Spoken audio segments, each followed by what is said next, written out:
அமெரிக்க அரசின் ஆணவ போக்கை கண்டிப்பதற்காக நாம் இங்கே திரண்டிருக்கிறோம். நாடே உலகமே அதிர்ச்சியில் உறைந்து போகக்கூடிய அளவுக்கு டொனால்ட் ட்ரம்பின் அந்த நடவடிக்கை அமைந்திருந்தது. ஒவ்வொரு நாட்டுக்கும் அந்த நாட்டின் பாதுகாப்புக்கான சட்டம் அவசியம்தான். அந்த நாட்டின் குடிமக்களை பாதுகாப்பதற்கான தேவை தவிர்க்க முடியாதது. அவர்களின் அனைத்து வளங்களையும் பாதுகாத்து அந்த நாட்டின் குடிமக்களை மேம்படுத்த வேண்டிய பொறுப்பு ஆட்சியாளர்களுக்கு இருக்கிறது. இதில் யாருக்கும் மாற்று கருத்து இல்லை. ஆனால் எப்படி மதவாதம் மக்களுக்கு எதிரானதோ, இனவாதம் மக்களுக்கு எதிரானதோ, அப்படி தேசவாதம் அல்லது தேசியவாதம் என்பதும் எதிரானதாகத்தான் மாறிக்கொண்டிருக்கிறது. அதற்கு சான்றுதான் இன்றைக்கு டொனால்ட் ட்ரம்ப் பெற்றிருக்கிற வெற்றியும் அவருடைய பைத்தியக்காரத்தனமான நடவடிக்கைகளும் அமைந்திருக்கின்றன. நாம் இங்கே கண்டிப்பதற்காக கூடியிருக்கிறோம். ஆனால் இந்த தேசத்தை ஆளக்கூடிய ஆட்சியாளர்கள் கண்டித்திருக்க வேண்டும். பிரதமர் மோடி கண்டித்திருக்க வேண்டும். நாடாளுமன்றத்தின் இரு அவைகளிலும் அந்த அமெரிக்க அரசின் ஆணவ போக்கை கண்டிக்கிற வகையில் எதிர்க்கட்சி உறுப்பினர்கள் எல்லாம் பிரதமர் அவைக்கு வர வேண்டும், அது குறித்து விளக்கம் தர வேண்டும் என்று வலியுறுத்தினோம், முழக்கங்களை எழுப்பினோம். தொடர்ந்து 2-3 நாட்கள் அவை நடவடிக்கைகள் பாதிக்கப்படக்கூடிய அளவுக்கு கடுமையாக எதிர்ப்பு குரல் எழுப்பியும் கூட அவர்கள் கொஞ்சமும் பொருட்படுத்தவில்லை. கடைசியாக வெளிவிவகாரத்துறை அமைச்சர் ஜெய்சங்கர் வந்தார். நாம் எதிர்பார்த்ததை போல விளக்கம் தந்தார். அதை நியாயப்படுத்துகிற விளக்கத்தை தந்தார். அதிலிருந்து நமக்கு என்ன தெரிய வருகிறது என்றால், டொனால்டு ட்ரம்பின் உளவியல் என்னவோ அந்த உளவியல் தான் இந்திய தேசத்தை ஆண்டு கொண்டிருக்கிற மோடி கும்பலின் உளவியலும். அவர்களுக்கும் இதே மனப்பான்மை இருக்கிறது. அவர்கள் கொண்டு வந்திருக்கிற சிஏஏ சட்டம் ஒரு குறிப்பிட்ட மதத்திற்கு எதிரான வெறுப்பை உமிழ்கிற சட்டம். அவர்களால் இந்திய தேசம் பாதிக்கப்படுகிறது என்கிற வெறுப்பு அரசியல் தொடர்ந்து விதைக்கப்பட்டு வருகிறது. அண்டை நாடுகளில் இருந்து இந்தியாவுக்குள் நுழையக்கூடிய, அதுவும் பாதிக்கப்பட்ட நிலையிலே, பல்வேறு காரணங்களால் பாதிக்கப்பட்ட நிலையிலே அடைக்கலம் தேடி வரக்கூடியவர்களில் இஸ்லாமியர்களை தவிர மற்றவர்களுக்கு நாங்கள் அடைக்கலமும் தருவோம், குடியுரிமையும் தருவோம் என்று சட்டம் இயற்றியிருக்கிறார்கள். அதுதான் சிஏஏ. இஸ்லாமியர்களை உள்ளே அனுமதிக்க மாட்டோம், உள்ளே வந்திருப்பவர்களையும் விட்டு வைக்க மாட்டோம்.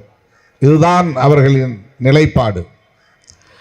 இன்றைக்கு அமெரிக்காவில் நடந்திருக்கிற இந்த நிலை, டொனால்ட் ட்ரம்பின் இந்த ஆணவ போக்கு இன்னும் ஓரிரு ஆண்டுகளில் அல்லது சில ஆண்டுகளில் இந்தியாவிலும் நடைபெறப் போகிறது. இங்கே இஸ்லாமியர்கள் சட்டவிரோதமாக வந்து தங்கியிருக்கிறார்கள். அவர்களை வெளியேற்றுவோம் என்கிற பெயரால் இதே போன்ற நடவடிக்கைகளில் அவர்கள் ஈடுபடுவதற்கான வாய்ப்பு அதிகம். மோடியின் உளவியலும் டொனால்ட் ட்ரம்பின் உளவியலும் வேறு வேறு அல்ல. இங்கே இவர்கள் மதவெறியை உயர்த்தி பிடிக்கிறார்கள். அதன் அடிப்படையிலான ஒரு தேசியவாதத்தை முன்வைக்கிறார்கள். அதே போல்தான் டொனால்ட் ட்ரம்ப் அங்கே நிற அடிப்படையிலான வாதத்தை உயர்த்தி பிடிக்கிறார்கள். அதன் அடிப்படையிலான தேசியவாதத்தை முன்வைக்கிறார்கள். இதுதான் அடிப்படையான வேறுபாடு. இதுதான் அவர்களின் உடன்பாடான ஒரு நிலைப்பாடு. இவர்களுக்கிடையிலே பெரிய எதிர்முரண்கள் இல்லை, மாறுபட்ட கருத்துக்கள் இல்லை. அதனால்தான் ஜெய்சங்கரால் அதை நியாயப்படுத்த முடிகிறது. ஒப்புக்காகவாவது ஒரு கண்டனத்தை தெரிவிக்க வேண்டும் என்கிற அணுகுமுறை அவர்களிடத்திலே இல்லை. ஜனநாயகத்தின் அடிப்படையிலே பார்க்கிற போது மனிதநேயத்தை நம்பக்கூடியவர்களை கொண்டிருக்கிற ஒரு நாடு இதை கண்டித்திருக்க வேண்டும். ஆனால் மதவாதத்தை தேசியவாதமாக உயர்த்தி பிடிக்கக்கூடிய இந்த சங் பரிவார் கும்பல் அதை நியாயப்படுத்துவதன் மூலம்தான் தங்களுடைய நடவடிக்கைகளையும் நியாயப்படுத்த முடியும் எதிர்காலத்தில். இன்றைக்கு நமக்கு இருக்கிற கவலை இதுதான். அமெரிக்காவிலே இருப்பவர்கள் எல்லாம் டொனால்ட் ட்ரம்ப் இப்படி மனித நேயமற்ற முறையிலே, மனித தன்மையற்ற முறையிலே நடத்துகிற இந்த கொடுமையை கண்டிக்க வேண்டும் என்கிற நிலை ஒரு புறம், இந்தியாவில் அப்படி கொடூரம் நிகழ்ந்துவிடக் கூடாது, அதை தடுக்க வேண்டும் என்கிற கவலை ஒரு புறம். டொனால்ட் ட்ரம்ப் அதிபராக தேர்ந்தெடுக்கப்பட்டிருக்கிற நிலையில் எஞ்சியிருக்கிற இந்த ஆட்சி காலத்தில், அவருடைய ஆட்சி காலத்தில் என்னென்ன நிலைப்பாடுகளை எடுக்க போகிறாரோ என்கிற கவலை இன்றைக்கு உலக நாடுகளிடையே ஏற்பட்டிருக்கிறது. இவரால் உலகப் போர் மூழுவோ என்கிற கவலை ஏற்பட்டிருக்கிறது.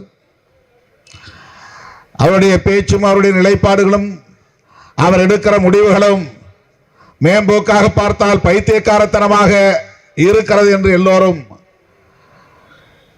பேசிவிட்டு செல்லுகிற நிலை இருக்கிறது. ஆனால் அது எத்தகைய பாதிப்புகளை ஏற்படுத்தும், உலகளாவிய அளவில் எத்தகைய தாக்கத்தை ஏற்படுத்தும், அதுதான் இன்றைக்கு கவலை ஜனநாயகத்தின் மீது நம்பிக்கை உள்ளவர்களுக்கு. அவர்களை எதிர்த்து, டொனால்ட் ட்ரம்ப் அவர்களை எதிர்த்து நின்ற அரசியல் சக்திகள் அங்கே ஜனநாயகத்தை மதித்தார்கள், மனிதநேயத்தை ஏற்றுக்கொண்டார்கள், உலகளாவிய நட்புறவை பாதுகாக்க வேண்டும் என்பதிலே உறுதியாக இருந்தார்கள். ஆனால் டொனால்ட் ட்ரம்ப் இப்படிப்பட்ட எந்த கருத்துகளுக்கும் இடம் கொடுக்கக்கூடிய ஒரு ஆளாக இல்லை. எனவே அவர் இந்த தேர்தலில் வெற்றி பெற்றதும், அமெரிக்க ஏகாதிபத்தியத்தின் அதிபராக பொறுப்பேற்றதும் உலகத்திற்கே நேர்ந்திருக்கிற பெரும் அச்சுறுத்தலாகத்தான் இன்றைக்கு மாறி இருக்கிறது. அதே போல மூன்றாவது முறையாக சங் பரிவார் கும்பல் இந்த தேசத்தை ஆளுகிற பொறுப்பிலே ஆட்சி பீடத்திலே அமர்ந்திருப்பது இந்தியாவுக்கு என்னென்ன பாதிப்புகளை ஏற்படுத்த போகிறார்களோ என்கிற கவலையை ஏற்படுத்துகிறது. இந்தியா முழுவதும் சாதி வெறியை தூண்டுகிறார்கள். சாதி வெறியின் மூலம்தான் மதவெறியை வளர்த்தெடுக்க முடியும் என்பதிலே நம்பிக்கை கொண்டிருக்கிறார்கள். மதவெறியின் மூலமாக இங்கே ஒரு தேசியவாதத்தை கட்டியெழுப்ப முயற்சிக்கிறார்கள். மாநில வாரியாக இப்போது காமன் சிவில் கோட் என்கிற யூனிஃபார்ம் சிவில் கோட் சட்டத்தை நிறைவேற்றுகிறார்கள். தேசிய அளவிலே அதை கொண்டு வருவார்கள். பெரும்பான்மையை பயன்படுத்தி இன்றைக்கு இஸ்லாமிய மக்களுக்கு எதிரான வக்ஃப் சட்டத்தை, அந்த மசோதாவை நிறைவேற்றப் போகிறார்கள். அனைத்து எதிர்க்கட்சிகளும் 100 விழுக்காடு எதிர்த்து நிற்கிற நிலையிலும் கூட ஜாயிண்ட் பார்லிமெண்டரி கமிட்டி என்கிற ஜேபிசி அமைக்கப்பட்ட சூழலிலும் கூட அதில் பங்கேற்ற எதிர்க்கட்சிகளை சார்ந்த உறுப்பினர்களின் கருத்துக்களை ஒரு பொருட்டாக மதிக்காமல் அவர்களை அப்புறப்படுத்திவிட்டு, அவையிலிருந்து வெளியேற்றிவிட்டு அவர்களை தயாரித்திருக்கிற அறிக்கையை இன்றைக்கு தாக்கல் செய்திருக்கிறார்கள். அதன் அடிப்படையில் இந்த சட்ட மசோதாவை வருகிற மார்ச் 10ஆம் தேதி மீண்டும் கூடவிருக்கிற நாடாளுமன்ற கூட்டத்தொடரில் தாக்கல் செய்து நிறைவேற்றப் போகிறார்கள். அவர்கள் நினைப்பதையெல்லாம் சட்டமாக்கி கொண்டிருக்கிறார்கள். பெரும்பான்மையை பயன்படுத்தி அவற்றையெல்லாம் நடைமுறைப்படுத்திக் கொண்டிருக்கிறார்கள். ஆக எஞ்சியுள்ள இந்த 4 ஆண்டுகளில் என்னென்ன சட்டங்களை கொண்டு வரப்போகிறார்கள், என்னென்ன பாதகங்களை இந்த மக்களுக்கு எதிராக செய்ய போகிறார்கள் என்கிற கவலைதான் நமக்கு மேலிடுகிறது. இந்த சூழலில் இந்தியா பிளாக் என்கிற இந்த எதிர்க்கட்சிகளின் கூட்டணி ஒற்றுமையாக இருக்க வேண்டும், வலுவாக இருக்க வேண்டும், ஒருங்கிணைந்து போராட வேண்டும் என்கிற தேவையை வரலாறு மீண்டும் மீண்டும் நமக்கு உணர்த்தி கொண்டே இருக்கிறது. தேர்தல் முடிவுகள் மட்டுமல்ல, ஒவ்வொரு நாளும் மோடி கும்பலின் நடவடிக்கைகள் நமக்கு அந்த அச்சத்தையும் அந்த எதிர்பார்ப்பையும் உருவாக்கி கொண்டிருக்கிறது. இந்தியா கூட்டணியில் இடம்பெற்றுள்ள மூத்த தலைவர்கள் காங்கிரஸ் போன்ற காலத்தால் முந்தைய பெரிய கட்சிகள் இதில் மிகவும் கவனமாக இருக்க வேண்டிய தேவை இருக்கிறது. இடதுசாரிகளுக்கு மிகப்பெரிய பொறுப்பு இருப்பதாக நான் நம்புகிறேன். நாடாளுமன்றத்திலும் சட்டமன்றங்களிலும் எத்தனை பேர் உறுப்பினர்களாக இருக்கிறோம் என்பது அல்ல பிரச்சனை. கருத்தியல் ரீதியாக இது போன்ற கட்சிகளை வழிநடத்த வேண்டிய பொறுப்பு, அவர்களை நன்கு ஜனநாயக திசை வழியிலே மடைமாற்றம் செய்ய வேண்டிய பொறுப்பு இடதுசாரி அமைப்புகளுக்கு இருக்கின்றன. இன்றைக்கு அமெரிக்க அதிபர் டொனால்ட் ட்ரம்ப் செய்திருக்கிற இந்த ஆணவ நடவடிக்கைகளை கண்டிக்கிற நிலைப்பாட்டை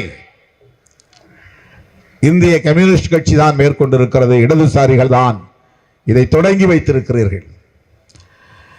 இதுபோல கருத்தியல் களத்திலே நின்று மக்களின் போராட்டங்களை சரியான திசை வழியிலே மடைமாற்றம் செய்ய வேண்டிய பொறுப்பு இடதுசாரிகளுக்கு இருக்கிறது. இந்தியா கூட்டணியிலே இடதுசாரிகளின் பங்கு தேசிய அளவிலான பார்வையில் மிகவும் முக்கியத்துவம் வாய்ந்தது என்று நான் பல சந்தர்ப்பங்களில் பதிவு செய்திருக்கிறேன். இந்த ஆர்ப்பாட்டத்திலும் நான் பதிவு செய்ய கடமைப்பட்டிருக்கிறேன். அடுத்தடுத்து வரக்கூடிய மாநில தேர்தல்களில் பிஜேபி தான் வெல்லும் என்கிற நிலை, இது எங்கே போய் முடியும்? தமிழ்நாட்டிலும் சங்க பரிவாரங்கள் காலூன்றுவதற்கான வாய்ப்பை உருவாக்கி கொண்டிருக்கிறது என்பதுதான். தமிழ் சமூகத்திலிருந்து அதற்கான ஏற்பாடுகளை செய்து கொண்டிருக்கிறார்கள். இந்த மண்ணின் பாதுகாப்பு அரணாக இருக்கிற சமூக நீதி அரசியலை நீர்த்து போக செய்யக்கூடிய நடவடிக்கைகளில் பலர் இறங்கி இருக்கிறார்கள். சமூக நீதியின் அடையாளமாக இருக்கிற பகுத்தறிவு பகலவன் தந்தை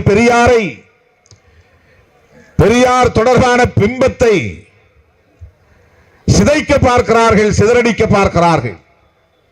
இவற்றையெல்லாம் நாம் அமைதியான முறையிலே இன்றைக்கு வேடிக்கை பார்த்து கொண்டிருக்கிறோம். அடுத்தடுத்த ஆண்டுகளில் இது எங்கே போய் நிற்கும் என்பதுதான் நமக்குள்ள கவலை. ஆக தமிழ்நாட்டில் சங் பரிவார்கள் காலூன்ற விடாமல் தடுக்க வேண்டும். இந்திய அளவில் சங் பரிவார்களின் கொட்டத்தை ஒடுக்க வேண்டும். மதவழி அடிப்படையிலான தேசியவாதத்தை மேலும் மேலும் வலுவாக்குவதற்காக அவர்கள் முன்னெடுக்கக்கூடிய அனைத்து சதி முயற்சிகளையும் முறியடிக்க வேண்டும். இந்த கோணத்தில் நாம் சிந்திக்கவும், செயல் திட்டங்களை வரையறுக்கவும், ஒருங்கிணைந்து களமாடவும் கடமைப்பட்டிருக்கிறோம். இத்தகைய களத்தில் இடதுசாரிகளோடு என்றென்றும் விடுதலை சிறுத்தைகள் உற்ற துணையாக இருப்போம் என்பதை சொல்லி, உலக நாடுகளை அச்சுறுத்திக் கொண்டிருக்கிற டொனால்டு டிரம்பின் ஆணவ போக்கை விடுதலை சிறுத்தைகளின் சார்பிலே வன்மையாக கண்டித்து வாய்ப்புக்கு நன்றி கூறி முடிக்கிறேன். நன்றி, வணக்கம்.